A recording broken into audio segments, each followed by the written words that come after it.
Se llama Annie. Cuando era una jovencita de 14 años, pasaba sus tardes hojeando viejos álbumes, mirando fotos de su mamá cuando tenía la misma edad. Pero esta no es una experiencia inofensiva. Yo leí, o vi, mejor dicho, vi esta entrevista en un famoso programa, en un talk show norteamericano. Estaba con la famosa conductora Oprah. Y esta muchacha decía que solía desde muy jovencita hojear, insisto, los álbumes de su madre cuando tenía la misma edad, pero lo hacía con una expresión de dolor al ver a la mamá a la edad que ella tenía. Y ella dice que empezó a tener un cuidado excesivo de sí misma a tal punto que no le permitió ser feliz durante gran parte de su infancia y luego su adolescencia. Y Annie empieza a contar su historia. Dice, me preguntaba si algún día yo iba a ser tan linda como ella. Y una noche, mientras me estaba arreglando para ir de tiendas con unas amigas, me estaba subiendo al automóvil, mi mamá me miró y me dijo, ¿qué crees que estás haciendo? Y yo me asusté y le dije, ¿por qué? Me voy con las amigas. Y le dijo, no te atrevas a salir así sin maquillaje, porque estás horrible. Te ves horrible. Así que a los 14 años, dice la muchacha, que ahora que está en televisión ya no tiene 14, tiene unos 30 y tantos. Dice, a los 14 años los comentarios de mamá tuvieron un impacto inequívoco en mí, un impacto atroz, aterrador. Y yo quiero hoy tomarme unos minutos para hablar de ciertas cosas que el Señor ha puesto en mi corazón hace cosa de menos de 2 meses atrás. Me habla respecto a que todos los hispanos, especialmente los seres humanos, pero especialmente los hispanos, somos idólatras. Todos tendemos a idolatrar a algo. El tema no es si eres idólatra o no, sino a qué le adoras, a quién le adoras. Dentro de esas idolatrías, yo he notado que el pueblo hispano, y esta es una autocrítica, solemos tener un culto, un exacerbado culto a la estética, a la apariencia, a la imagen. Cuando yo veía una muchacha que por un simple comentario de la madre, no salgas sin maquillaje, ¿cómo vas a salir así despeinada? Lo cual toda madre creo que tiene o debería hacer con su hija. No sabemos cómo eso puede impactar en una mente frágil, en la mente de un infante o en la mente de alguien que está recién desarrollando su estima. A veces la muchacha puede tomarlo para bien y decir, sí, me voy a maquillar, me voy a arreglar, tiene razón la vieja. Y a veces, como en este caso, que quién sabe, el cambio, el desfasaje hormonal que ella estaba teniendo, le causó un impacto que la afectó para toda la vida, porque ella terminó confesando en televisión que antes de caer en la bulimia, en la anorexia, que antes de caer en flagelos que casi acaban con su vida, ella terminó pensando de que nunca sería tan bella ni tan linda como su madre. Y cuando la estima es destrozada por la imagen, nos damos cuenta que Annie no es la única que sufre eso. Según una encuesta reciente, en promedio, no es que voy a hablar solo de las mujeres, solo déjenme avanzar, pero es para comenzar. En promedio, las mujeres tienen 13 ideas negativas de su cuerpo o acerca de su cuerpo diariamente, no todas, pero una gran mayoría. Estoy muy gorda, estoy muy delgada, mis senos son muy pequeños, mis orejas son muy grandes, tengo la cola caída como mi padre, mi cabello es muy rizado, no valgo nada, ningún hombre se fijará en mí. Y esta autocrítica empieza temprano porque otro estudio muy serio demostró que casi la mitad de las niñas entre los 3 y los 6 años se preocupan por la gordura y cerca de una tercera parte de ellas quieren cambiar algo de su cuerpo. Estamos hablando de niñas muy pequeñas, entre 3 y 6 años. Pero la apariencia no se limita, o este deseo de aparentar y estar perfectamente bien, no se limita a las niñas y a las mujeres adultas. Los hombres también lidian con eso. Yo todavía me acuerdo lo que yo sufría por no tener unas zapatillas de marca, por heredar las mochilas de mis hermanos, que por supuesto eran algo horrendo, horrible, pero no podíamos comprar nueva. Recuerdo la vergüenza cuando me cortaron una vez el cabello muy cortito, porque mis compañeros tenían casas de fin de semana algunos, otros decían mi papá tiene una compañía, una empresa. Uno decía que su papá tenía un barco, yo lo que tenía eran piojos. Y para combatir los piojos, los extraños visitantes era... Eso que los jóvenes se cortan ahora como moda, era un castigo en mi tiempo. Yo ahora veo unos cuantos que o están piojosos o se usa así. Y se pelan así. Digo, ¿por qué te...? Aún mis hijos a veces se pelan todo. Digo, ¿por qué te pelas? Dice, porque se usa. Pero ¿por qué no viví yo en ese tiempo en que se usaba?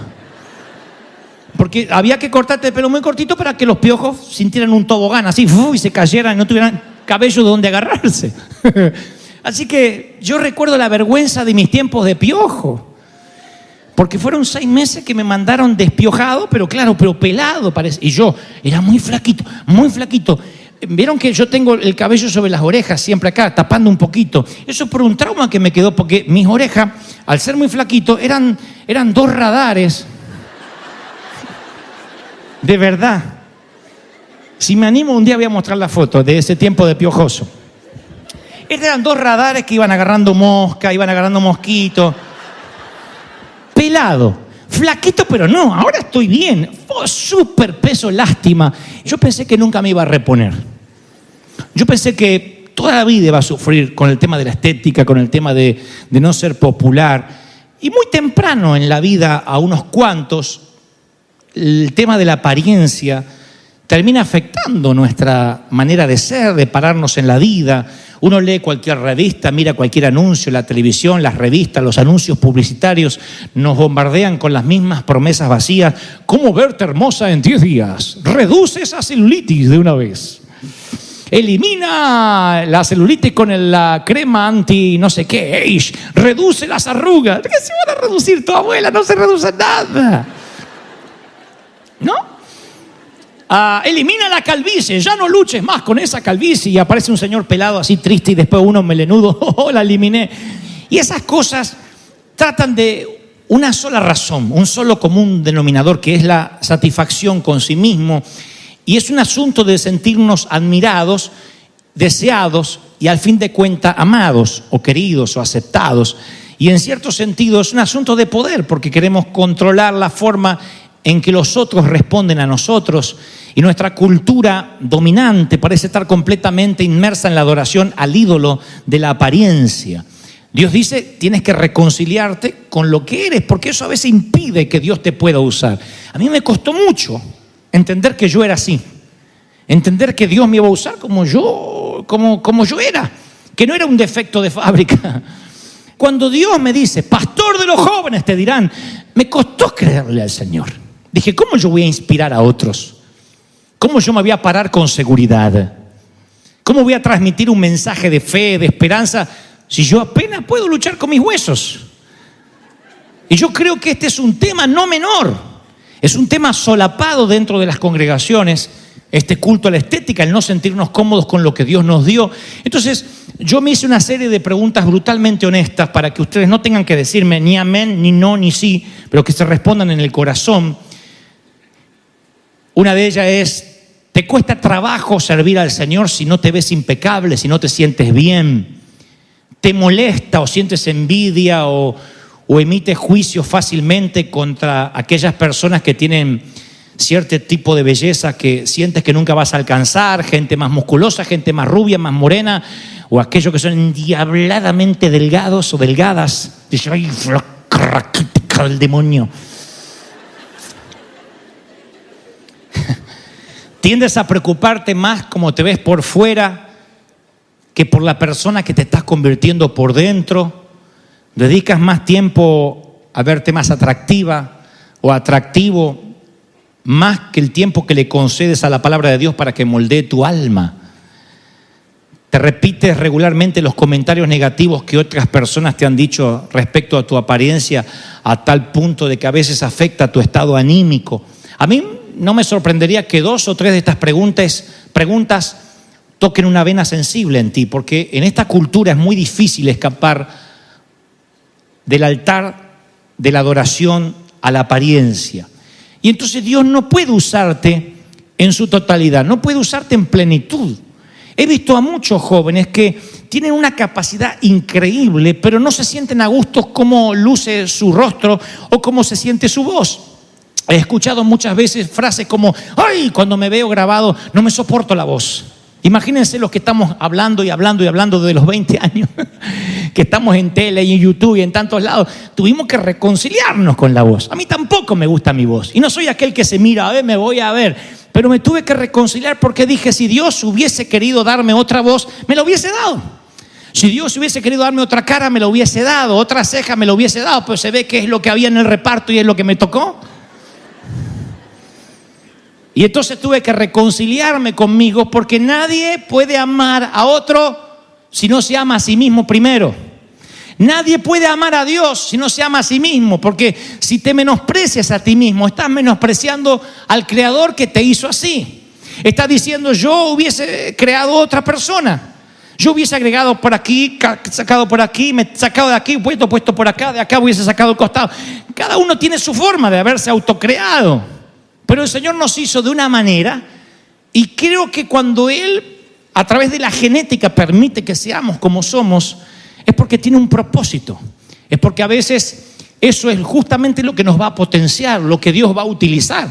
Ahora, cuando uno se siente cómodo con sí mismo, bueno, nunca es suficiente. Ustedes conocen la historia bíblica de Raquel, de Génesis 29, que es un excelente ejemplo de ello. No olvides que Raquel había sido sumamente bendecida en el departamento de belleza, porque la Biblia narra que era mucho más hermosa que su hermana mayor, que Lea, y que tenía un semblante maravilloso a tal punto que cuando Jacob la ve por primera vez, se enamora a primera vista. No todas las mujeres pueden producir eso, que alguien las vea y diga, ¡oh! Y se enamora, y se le caiga así, ¡pum!, la mandíbula, ¿no? Hay otras que pueden enamorar a un hombre de a poco. Esta mujer enamoró a primera vista al príncipe de la época. Era tan hermosa que Jacob dice que cuando la vio, lloró.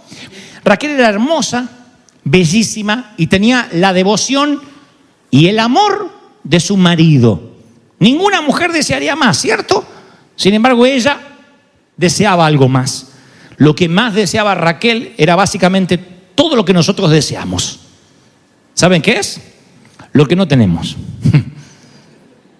Ella deseaba lo que no tenías. Ella podía haber dicho, bueno, me paro frente al espejo, soy Raquel, soy Miss Génesis.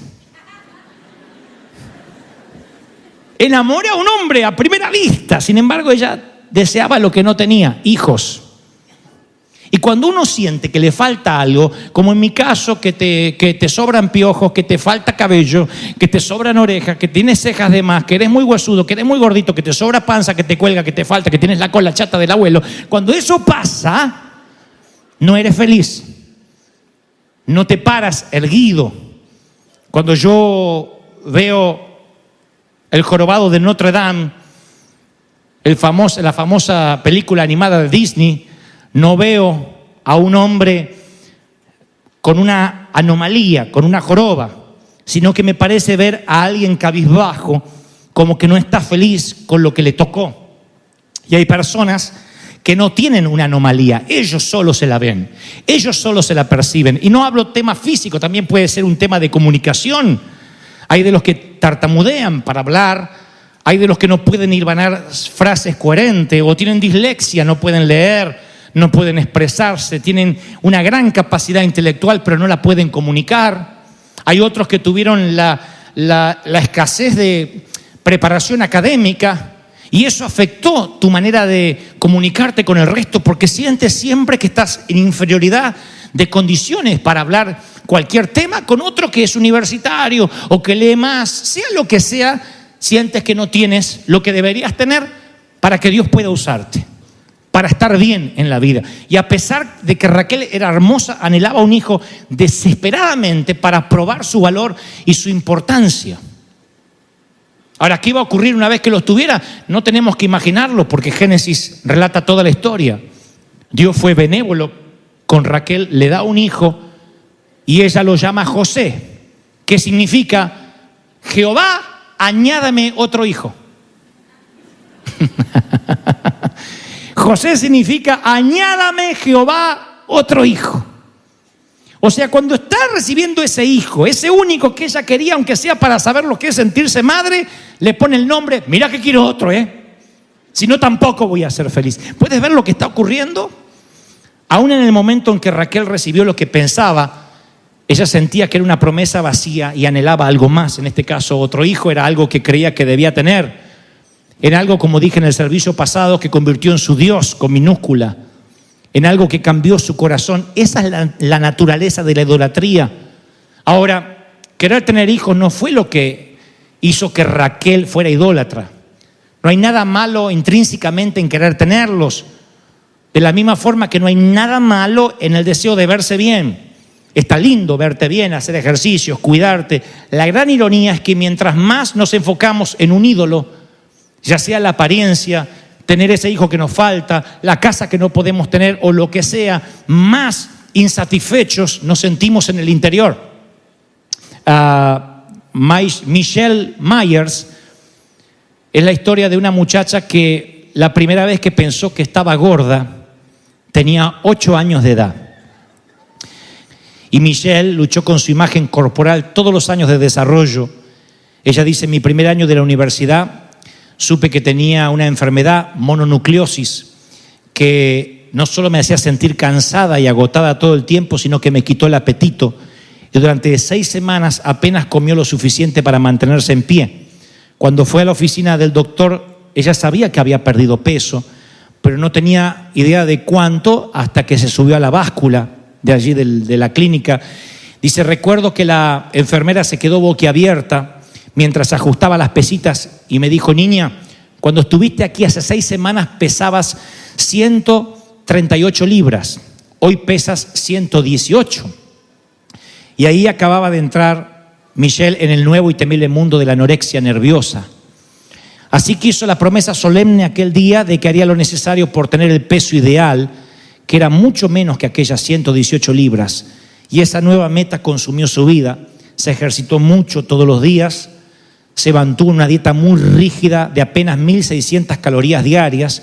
Y ella recuerda, fue mi mejor momento, mi más feliz momento de mi vida, porque donde iba yo recibía elogios. Muchas mujeres me envidiaban y me preguntaban cómo tenía este cuerpo. Lo más sorprendente es que recibí mucha atención de muchachos de la universidad que antes no me miraban y ahora me empezaron a mirar. Así que, aunque a muchos se les haga difícil de creer, yo todavía, aunque pesaba un poquito más de 100 libras, me sentía gorda. Así que mis porciones de comida se hicieron más y más pequeñas hasta que las omití todas y tomaba píldoras para suprimir el apetito y quemar grasas. Aún así estaba muy preocupada cómo me veía en el espejo. Sentía que estaba todavía gorda. Una noche, cuando todavía creía que pesaba cerca de 100 libras, me paré en la báscula y descubrí que pesaba 89. Y Michelle comenzó a darse cuenta que tenía un problema real, pero no sabía qué hacer. Pero el 14 de abril de 2005, Dios captó la atención de Michelle. Luego de 13 días sin ninguna comida, ella salió a correr como parte de una maratón y en la milla 19 su misión se nubló, tropezó, se cayó al piso. Sus 83 libras de aquel entonces se desplomaron contra el pavimento y ella sintió literalmente, contaría luego, que cada frágil hueso de su cuerpo se hacía trizas y se despertó en el hospital. No sabe cómo llegó hasta ahí y ahí admitió ante su familia y sus amistades y sus padres que algo no estaba bien y empezó largo camino hacia la recuperación. Ella es una entre las 7 millones de mujeres y otro 1,5 millones de hombres que luchan con algún trastorno alimenticio, porque rendir culto en el altar de la apariencia puede tener consecuencias peligrosas y es un demonio que afecta, y que afecta a adultos, y que afecta a jóvenes. Y hay personas que no ven bien, muchachos que no ven bien, pero hacen un esfuerzo porque no quieren usar lentes, otros no quieren colocarse lo que necesitan colocarse en su dentadura, pero luchan con algo que no les permite ser feliz. Y cuando uno tiene problemas de estima, afecta tu vida espiritual, vaya que la afecta. Uno toda la vida siempre quiere ser como aquel, como el otro, tener lo del otro, tener lo de aquel. Y entonces Dios dice, yo no puedo usarte hasta que tú no te sanes, seas saludable y ames la originalidad que te regalé. Por eso nuestras huellas digitales no se parecen a ninguna, en ninguna otra parte del planeta. Hay alguien que tenga tus huellas digitales. Eso tiene que decirnos algo. Nadie tiene exactamente tu capacidad, nadie tiene tu color de cabello exacto, nadie tiene tu color de piel, nadie tiene exactamente tu timbre de voz. Eso es algo que Dios nos regaló porque hay algo en lo original, en lo único que Dios bendice. Ahora, insisto, el deseo de lucir bien no tiene nada malo. El punto es que si en nuestros corazones a eso se convierte en un ídolo, puede ser inmensamente destructivo. ¿De qué sirve terminar con el cuerpo perfecto y perder a Dios o el hogar? Porque solo, como dice la palabra en Isaías 64:8, y a pesar de todo, Señor, eres nuestro Padre. Nosotros somos el barro y tú el alfarero. Somos formados por tu mano. Así que solo una vida moldeada por el alfarero, por el Señor, es aquella que puede rendir su ambición por la belleza, por agradar a los demás. Y ahí es cuando el Señor queda en libertad para tomar un poco de barro inservible y transformarlo en una hermosa obra de arte. Cuando uno dice, esto es lo que soy. Y no les voy a dejar la historia inconclusa. Yo quiero contarles cómo el flaco piojoso dejó de tener piojos, que gracias a Dios no he vuelto a tener desde aquella edad. Yo me sentía muy mal conmigo mismo y recuerdo estar en un estadio. El predicador era Gigi Ávila, un querido hombre de Dios que está en la presencia del Señor, puertorriqueño, boricua. Y él estaba predicando y diciendo, en esta noche cuando el Señor hable contigo, alabad a Dios y sientas la palabra de Dios. Así predicaba él, una potencia, un poder. Y estábamos todos ahí temblando. Yo recuerdo estar allá en una grada, con el radar así, agarrando los mosquitos del estadio. Flaquito, peladito, ya me estaban creciendo 3 pilinchos acá arriba. Ya me sentía un melenudo. 3 pilinchos, no me los peiné, dije, me voy despeinado. Y entonces dijo, a donde quiera que tú estés, así como tú eres, dijo él, Dios te va a usar. Y no importa si eres niño, esa frase me pegó. No importa si eres niño, joven, adulto, viejo, Dios va a usarte si le prometes a Dios que vas a dejarte moldear por Él. Así que todo el estadio levantó las manos, reciban, y se cantaba una canción que decía, Argentina, una patria redimida. No decía México porque era Argentina, lo siento. Es el lema de nuestra iglesia fiel.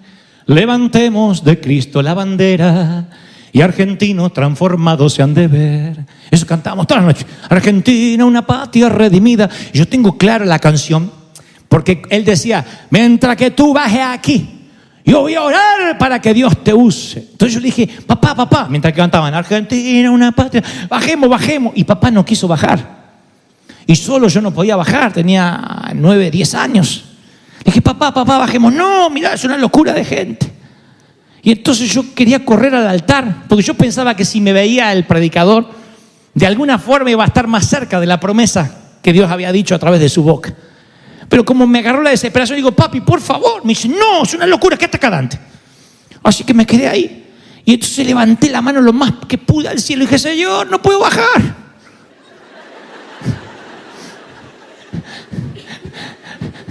Y yo estoy seguro que Él vio las orejas mías.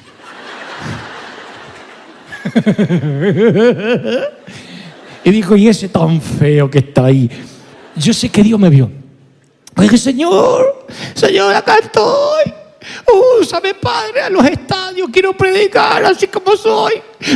Úsame. Fue tan de corazón. Por eso yo digo, cuando hablamos de la oración de los chiquitos, de los chicos que van a orar aquí los viernes, no los subestimen. No saben lo que puede producir en el corazón de Dios la oración de un niño puro, sensible.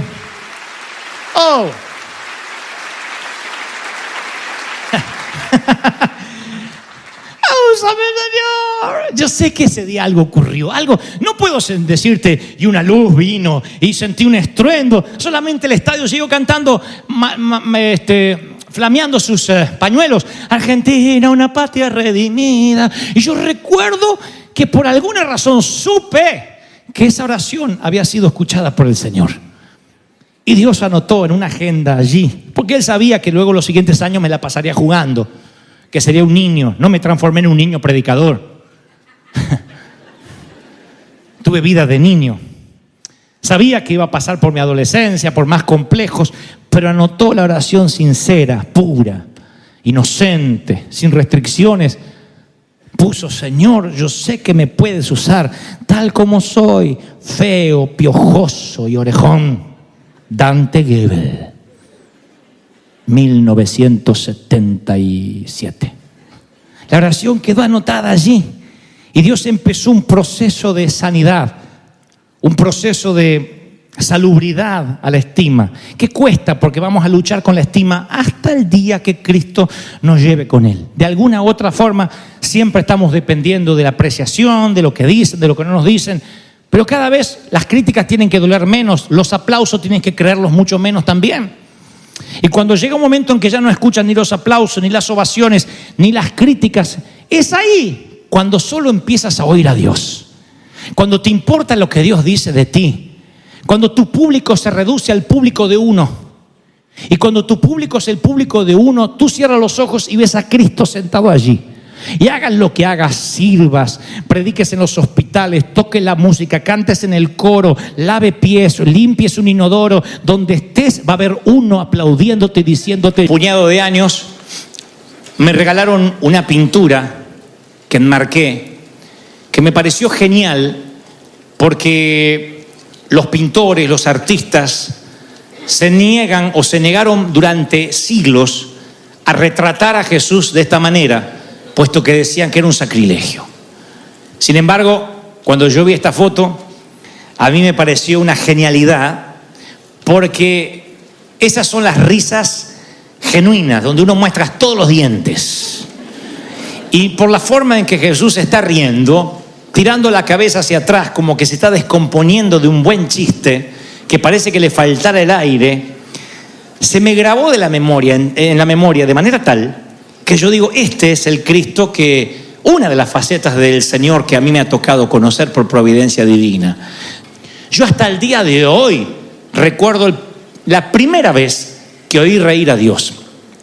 Yo lo oí reír. Ustedes dirán, ¿y cómo es su risa? Una carcajada como el cuadro que les acabo de mostrar. Yo recuerdo cuando oí reír a Dios. Fue cuando tenía 23 años y queríamos hacer una cruzada en Argentina. Y no teníamos un peso partido por la mitad. Y vieron esos tiempos donde ni siquiera tienes amigos con dinero. Porque hay un momento que te vas relacionando con gente que en una eventualidad te podría ayudar. Pero en ese momento todos eran más pobres que yo y yo era muy pobre. Pero Dios nos había dado una visión, que era predicar, que era ir por los jóvenes y por convocarlos por la santidad, hacer una cruzada. Así que fuimos, rentamos el estadio, hablamos con el presidente del estadio, ¿te acordás? Le dijimos, no tenemos para pagar, pero le prometo que vamos a venir a pagar. El hombre, que no estaría ese día en su juicio a caballo, estaría con algunos tequilas de más, dijo, está bien, ok. Y nos rentó el estadio con la promesa que íbamos a pagar después. Nadie en teoría iba a ir a escuchar a un muchacho desconocido. Así que le pregunto a mi pastor de aquel entonces, le digo, pastor, yo necesito saber que me confirme si esto es de Dios. Yo digo, si él me dice, sí, esto es de Dios, ya está, es una señal de que tengo que hacerlo. Y yo iba a empezar eso con fe prestada, con fe ajena. Y me dice el pastor, mira, yo la verdad que ni mis hijos te irían a ver. Y yo tampoco. Entonces yo me acuerdo de empezar en fe y de decir, Señor, esto es una locura. Y nos imaginábamos siempre que Jesús reía. Yo digo, Dios debe decir, ay, Señor, y se debe matar de risa mirándome. Y empezamos la cruzada. Y por alguna razón, esas cosas que solo provienen de la gracia divina, Dios sopla a los jóvenes del norte, del sur, del este y del oeste. En una noche Dios hizo un milagro grande, conocen la historia, y estábamos en la portada de todos los periódicos esa madrugada que decían el pastor de los jóvenes. En unas horas ocurre el milagro. Así que yo sentí que esa noche el Señor se acerca a mi habitación y me dice, buen trabajo, pastor de los jóvenes. Así que fui a mi cuadrilla y me cambié el uniforme y dejé de ser un niño para ser el pastor de los jóvenes. En ese momento sentí que la palabra me validó, que la palabra me definió. ¿Cómo es que te lo dijo el Señor? Riendo. Y me dijo, buen trabajo. Yo sentí que Él estaba riéndose con ganas. Y esto lo cuento un día en Caracas, en el Poliedro de Caracas en Venezuela. Y alguien muy amable, un dibujante, me regala esta imagen y me dice, quiero que esto se te grabe en el corazón, porque yo veo a Jesús riéndose con tus sueños, con tus cosas, tomándose una Starbucks diciendo, ¿qué vas a hacer? ¿Qué, flaco? Y yo queriéndolo convencer. Y cada vez que yo siento que estoy metido en un sueño demasiado grande, que necesito que el factor Dios esté en la ecuación, vuelvo a mirar el cuadro y en lugar de ver a un Cristo, a un Señor gruñón, malhumorado, grosero, me alienta a pensar de que Él puede sentarse en la banca de una plaza y platicar, que le puedo contar que estoy triste, que estoy apesadumbrado, que la vida a veces no me trata bien, y sin embargo Él no pierde el humor.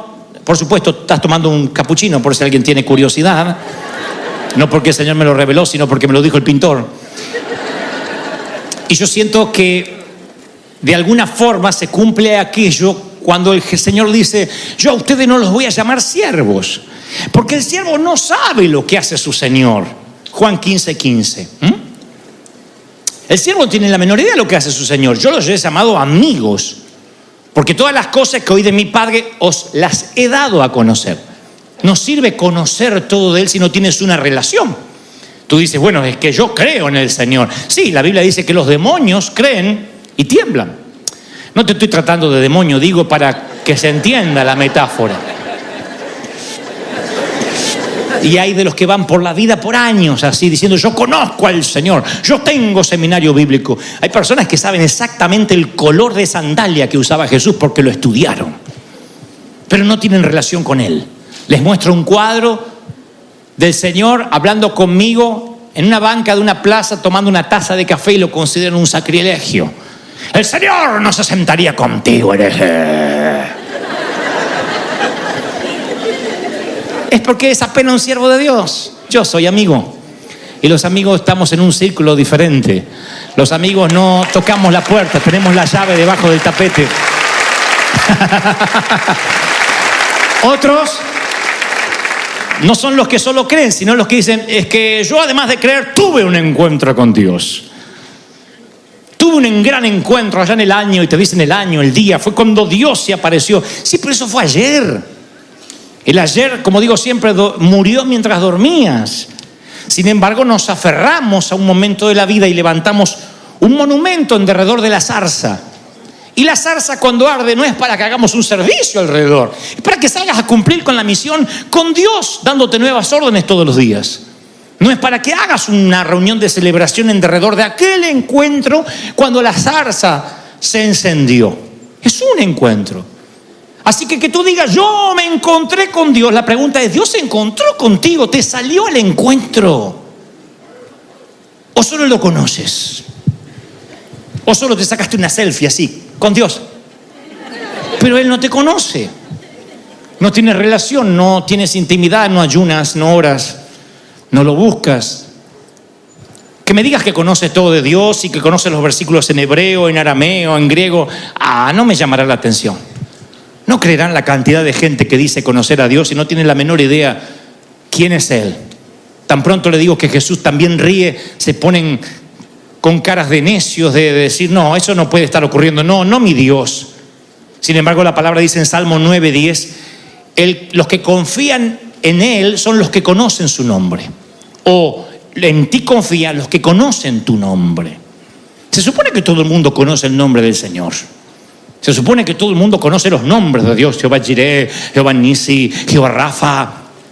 Sin embargo, el Señor dice, los que te conocen, los que confían en ti, son los que realmente te conocen. Salmo 9:10. O sea, los nombres de Dios para ti revelan tu grado de intimidad. ¿Conoces el nombre de Dios? Si yo te digo, Dios, ¿quién es para ti?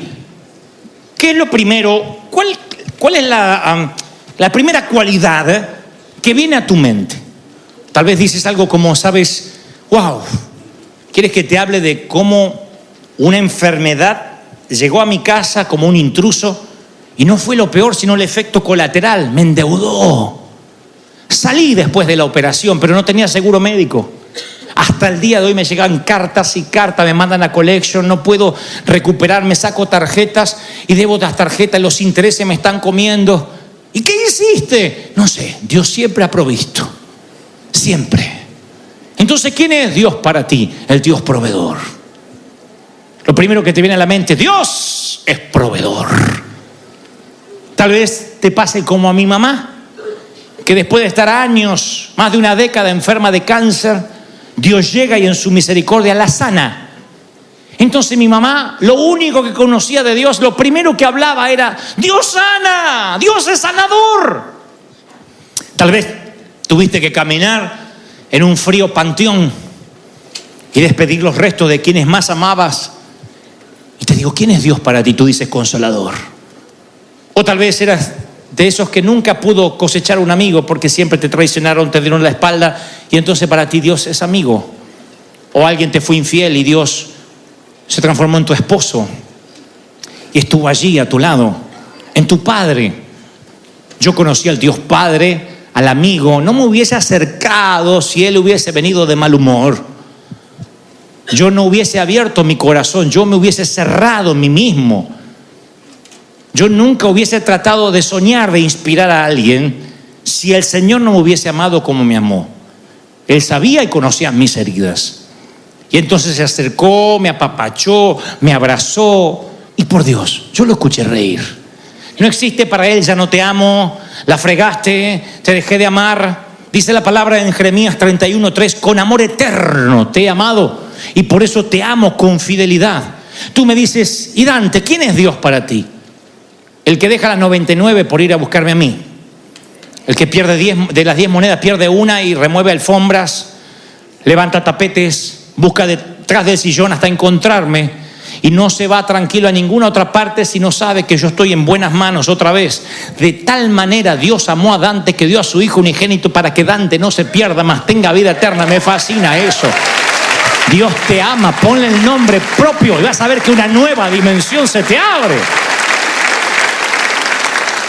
Cuando empiezo a descubrir ese del Señor, descubro la declaración más tierna de las Escrituras. Dice, ¿no se venden 2 pajaritos por un cuarto de dólar, por ejemplo? ¿No es cierto? 25 centavos. ¿No se vende 2 pajaritos por un cuarto? Con todo esto, con lo poco que valen, dos pajaritos, ninguno cae a la tierra sin que lo sepa vuestro Padre. O sea, como si fuera poco esta declaración de ternura. La primera está en Mateo 10:29, pero Lucas hay otra versión, lo cual no creo que difieran. Yo creo que en 2 momentos diferentes el Señor usa estas referencias y dice, ¿no se venden 5 pajaritos por 2 cuartos? Se ve que hay una oferta también, 5 pajaritos por 2 cuartos. Si 5 pajaritos valen 2 cuartos, significa que con un cuarto podías comprar 2 pajaritos. ¿Me siguen, sí o no? Algunos quedaron como la ardillita del área de hilo, mirándome así. No es complicado, con un cuarto, 2 pajaritos. Un cuarto de dólar, 2 pajaritos. Con 2 cuartos te tendrías que llevar 4 pajaritos. ¿Hasta ahí se entiende? Matemáticas, señores. Bueno, la oferta era, con 2 cuartos se lleva 5 pajaritos. O sea que uno de los pajaritos era gratis. Técnicamente el 5.º pajarito no tenía valor. Y el Señor dice, ninguno de estos, ni el que técnicamente no tiene valor, cae a la tierra sin que el Padre lo sepa. La vida está llena de pajaritos número 5. Yo fui un pajarito número 5. Ser un pajarito número 5 no tiene que ver con pobreza. Hablo de insignificancia, de cuando sientes que te podrías evaporar y nadie lo notaría. Hay pajaritos número 5, niños que se sienten así y viajan al colegio en una Hummer con un mayordomo. Y otros que esta noche quizás no comerán por falta de alimentos. No tiene que ver con el dinero que tengan en el banco, sino con un alma pequeña de ser insignificante, de sentirte invisible, de compartir ese sentimiento de pequeñez, de insignificancia, estar en el césped de la inclusión, de la exclusión, cuando te excluyen. Vayan a leer las Escrituras y encontrarán que Dios habla de David como el trovador, el salmista, el guerrero, el hombre conforme al corazón de Jehová. Pero unos años antes de todos esos epítetos y esos adjetivos, no lo integraban a las reuniones familiares. De modo que cuando viene un profeta a ungir los hijos de Isaí, le dice, ¿pero tienes alguno más? Sí, hay uno, está allá. Ni siquiera lo trajo cuando la orden era traer a todos tus hijos. ¿Qué tiene que tener un padre para excluir a un hijo? Verte como insignificante. Y sé que hay un montón aquí de pajarillos número 5. Esos que dicen, yo no tengo ningún valor, nací por un accidente, fui creado, no tenía ni siquiera que haber nacido. Y luego sigues con ese sentimiento de exclusión. Porque vas a compañías donde el jefe escoge los senos más prominentes por sobre la capacidad, las piernas por sobre la hoja de vida. El principal del colegio escoge al que paga la cuota a tiempo por sobre el esforzado y el inteligente. El pastor elige al hijo, aunque no tenga llamado de Dios, por encima del que realmente tiene el ministerio. Y como tú no tienes el apellido pastoral, te queda fuera. Y los padres, por alguna razón imbécil, elegimos a los favoritos y hacemos sentir a algunos que son pajaritos número 5 cuando han salido del mismo vientre. En la escuela secundaria donde yo iba, el momento de los deportes era el que más me lastimaba, porque siempre fui muy malo para los deportes. Yo podía ser bueno para redactar, para el lenguaje, pero el deporte no era lo mío.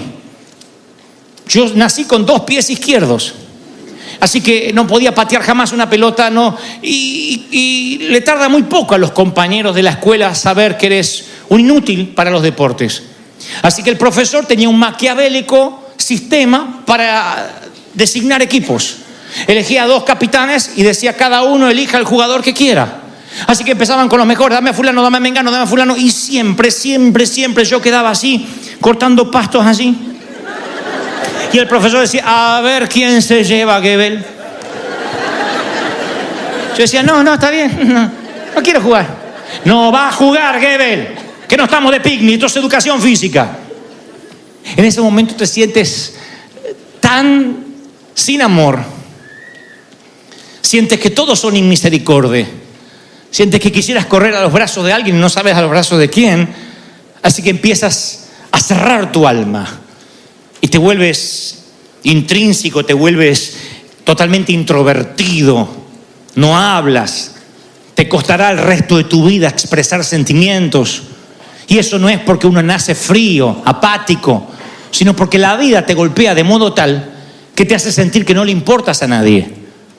Eso es lo que yo sentía a la hora de los deportes. Otros lo han sentido a la hora en que tuviste que andar de orfanato en orfanato. O cuando tus propios hijos te dejaron de visitar, o cuando alguien más te dejó, o alguien te abandonó, o llegaste a este país y sentiste la soledad abrumadora, la ausencia de intimidad. O no sé, o cuando cada día quisieras dar lo que sea por llegar a la cama y tener a alguien con quien contar y chusmear algo, aunque sea una bobada del día, y no lo tienes. Y esa soledad te cala en lo más profundo. Y la soledad es algo con la cual uno puede convivir. No si terminas sintiéndote un pajarillo número 5. Entonces un día en la soledad empiezas a sentir que el Señor sonríe, que viene y te dice que todavía sigue creyendo en ti, que Él, como le dijo a Jeremías, te eligió desde el vientre de la madre. Hay una famosa película que tiene que ver con la historia famosa, emblemática de Peter Pan, de Walt Disney, pero interpretada por el desaparecido Robin Williams, llamada Hook. Y entonces Robin Williams es ahora Peter Pan, pero está gordo, está viejo, tiene unos 40 y tantos años, y se olvidó él mismo que es Peter Pan. Y los niños perdidos tampoco reconocen que él sea Peter Pan.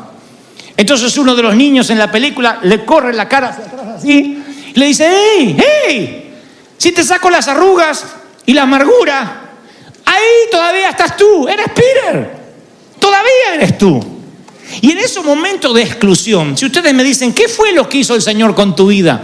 Se sentó en ese banco de plaza, tomando su capuchino, se rió, me corrió lo que la vida me había puesto en el rostro y me dijo, todavía Dante eres tú, todavía eres el hombre que yo quiero usar, todavía eres tú. Dios te ama.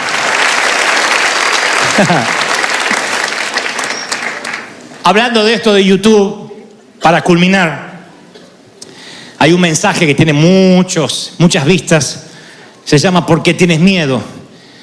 Y en esa yo menciono a un hermano mío de sangre, lo habrías amado, Daniel Marcelo. Era el segundo de nosotros, éramos 4 hermanos. Y yo sé que te hubiese gustado mi hermano porque siempre tenía un chiste a flor de labios, las fiestas nunca empezaban hasta que él no llegaba. Ese que está ahí con labios carnosos y cejas pobladas, con cara de gitano, ese es Daniel. Daniel para mí era el campeón, el héroe, ese muchacho que siempre tiene una respuesta para todo. Y yo pensé que él nunca se iba a ir de mi vida. Fue lo más parecido a un padre que tuve, porque aunque tenía a mi papá, él tenía la particularidad siempre de apapacharnos, de hacernos sentir bien. Y Daniel amaba a Dios. Desde que Cristo llegó a nuestras vidas empezó a servir. Fue tanto su deseo de servir que primero fue diácono, que es algo así como un ujier, y luego evangelista, y luego lo comisionaron como pastor. Y empezó a pastorear. Predicaba con denuedo. Yo podía escucharlos durante horas. Era genial. Él decía que Jesús se reía. Él decía que Cristo se reía con él y no paraba de decir chistes. Pero él un día abandonó la iglesia, decepcionado con sus pastores, con algo que ocurrió internamente, y entonces empezó a fumar, a tomar alcohol, y literalmente por 3 décadas estuvo apartado del camino del Señor. Y fue tanto lo que fumó y tanto lo que tomó que transformó sus pulmones en carne molida. Y así como destruyó sus pulmones, destruyó a sus amigos, a sus amistades, a su matrimonio, a sus hijos de su primer matrimonio. No supimos más nada de él. Eventualmente yo lo iba a visitar y le decía: Daniel, tienes que volver al Señor. Su rostro estaba sombrío, ya no lo veía sonreír. Y él, los pocos momentos que no estaba alcoholizado, me decía: tranquilo, Dios me va a dar ese minuto para arrepentirme. Le digo: ¿y qué si no lo tienes? ¿Qué si tienes un accidente? ¿Qué si de pronto tienes un infarto masivo y no tienes tiempo? Él me dirá: oh no. Él decía: no, Dios me va a dar esos minutos. Y un frío invierno del 2013, yo estaba viviendo aquí y me entero de que en Buenos Aires tuvo un infarto masivo. Estaba en su departamento, solo, alcanzó a arrastrarse hasta el celular y llamó a su hija. Para cuando su hija llega, golpea la puerta, la abre con un cerrajero. Él estaba tirado en la cama, casi inconsciente, sube a la ambulancia y no llega a destino, nunca llegaría al hospital. Lo último que él vería y sentiría son las calles empedradas de Buenos Aires, en una noche muy fría, envuelto en una manta, intentándolo rehabilitar, y lo último que se llevó antes de ir a la eternidad fue el techo de una ambulancia. Y entonces, a partir de esa noticia, yo tuve un debate muy serio en mi mente. Me empecé a preguntar si fue salvo, si tuvo esos minutos que tanto decía y alegaba que tendría. Entonces algunos me dijeron: no los tuvo porque no se puede jugar con Dios 30 años y después a último momento, ok, todo va a estar bien. Otros me decían: ni siquiera tuvo tiempo de tomarse una santa cena o de reconciliarse con Dios en un altar. Y entonces vuelvo a ver el cuadro, aquel donde yo estoy tomando un café con el Señor, en el banco de la plaza. Le digo: Señor, háblame de mi hermano, dime. Tú dijiste que no cae un pajarito a la tierra, que tú no tienes quintos pajaritos ignorados. Yo recuerdo las palabras que tú le dejaste a los discípulos mientras que estabas en esta tierra. Les dijo: no teman, ustedes valen más que muchos pajaritos. Luego les dice: no teman, ni por lo que habéis de vestir o por lo que habéis de comer. No teman, cree solamente. No teman a los que matan el cuerpo, porque al alma no la pueden matar. No teman, manada pequeña, les dice en cierto momento, porque vuestro Padre se les ha placido darles el reino. No se turbe vuestro corazón, no tengan miedo. Oirán guerras, rumores de guerra, mas ustedes no tengan miedo. Yo recuerdo todo lo que el Señor les hablaba a sus discípulos y me enternece ver que el Señor sigue riendo. Recuerdo que ese Señor es el mismo que en una cruz se encuentra con un malhechor, y ese malhechor no va a células, no asiste a ningún seminario, no puede pasar al altar. Sin embargo, lo único que dice: acuérdate de mí cuando vengas en tu reino. Y el mismo que acababa de decir hace unos días atrás: mi Padre aún tiene contados los cabellos de vuestra cabeza y sabe de los quintos pajaritos, no puede desdecirse. Mira al malhechor y le dice: hoy conmigo estarás en el paraíso. Y yo digo: si el malhechor estuvo allí y encontró gracia, si tanta gente que a lo mejor hizo las cosas equivocadamente encuentra gracia con tan solo clamar en un avión que se está viniendo a pique o en un barco que se está hundiendo, si Cristo es ese Cristo que ríe, Si el Señor es ese Señor que abraza fuerte a sus hijos y dice, nadie arrebata de mi mano los que yo compré, seguramente está de fiesta con mi hermano Daniel en los cielos. Seguramente le dio una oportunidad. Alguien tiene que decir, ese es mi Dios. ¡Aleluya! Ese es el Señor. Y lo que más nos cuesta a través de la vida es sentir que ese es nuestro Señor. El Dios que ríe. Búscate en internet un Cristo riendo. Tiene que haber alguno, hay pocos ejemplares. Imprímetelo, aunque sea en una hoja, y hazle un marco y colócalo en un sitio donde lo puedas ver o donde pases más tiempo. Cerca de la tele, cerca de Netflix, en el inodoro, donde pases más tiempo. Y cada vez que te sientas triste, recuerda que el Señor rió cuando naciste. Se rió cuando aún te equivocabas porque sabías que ibas a volver a sus brazos.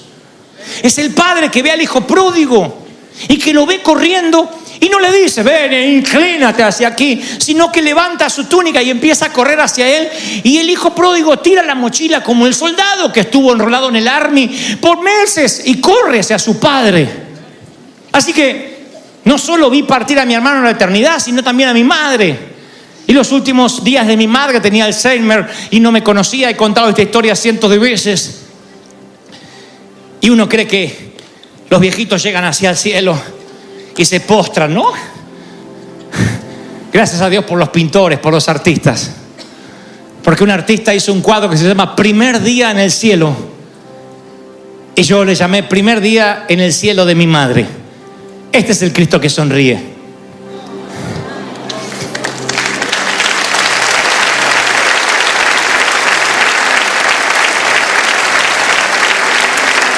Vean la cara de esa mamá, vean, esa es mi vieja. Esa es mi mamá. No se ve la cara del Señor, pero no puedo imaginarme a un Cristo sombrío dando ese tipo de abrazos. ¿O no? Si esa es mi mamá, el Señor se está riendo y le está diciendo, qué locura está haciendo tu flaco ahí abajo, ¿eh? Y ella preguntando, ¿lo traerás a casa? No hay apuro. Ah, por cierto, te traje el otro. De una ambulancia sin escala subió aquí. ¿Daniel? Sí, no deja de hacer chistes y cuenta cosas.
whispers, no soul can be. Eyes wide open, can't see through the haze. Neon signs flicker stories of our days. Concrete jungle tangled in my mind, searching for reasons, but reasons blind. We dance with ghost shadows beneath neon, anchored to the past, future already gone. Can't escape the pull, dark thoughts intertwined. Melodies fade out in the silence we find.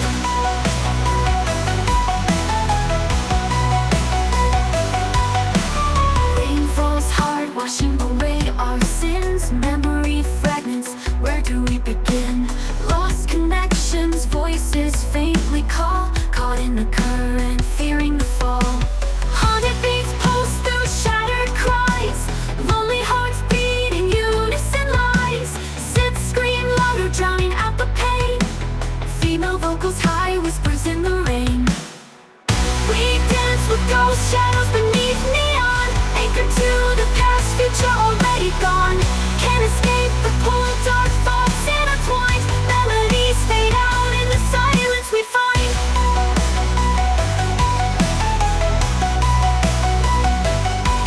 We dance with ghosts, but shadows can fade. Letting go of the past, a choice to be made. Break free from the pull, rewrite the design. Melodies rise up, a new strength we find. Rain falls hard, washing away our sin. Rain falls hard, washing away our sin. Rain falls hard, washing away our sin. Melodies rise up, and new strength we find. Rain falls hard, washing away our sin. Rain falls hard, washing away our sins. Rain falls hard, washing away our sin. Melodies rise up, and new strength we find. Heartbeat, a rhythm, a steady refrain, breaking the silence, washing away the rain. Hope ignites a spark, a fire in our eyes. Together we'll rise under brighter skies. We dance with ghost shadows beneath neon, anchored to the past, future already gone. Can't escape the pull, dark thoughts intertwined. Melodies fade out in the silence we find.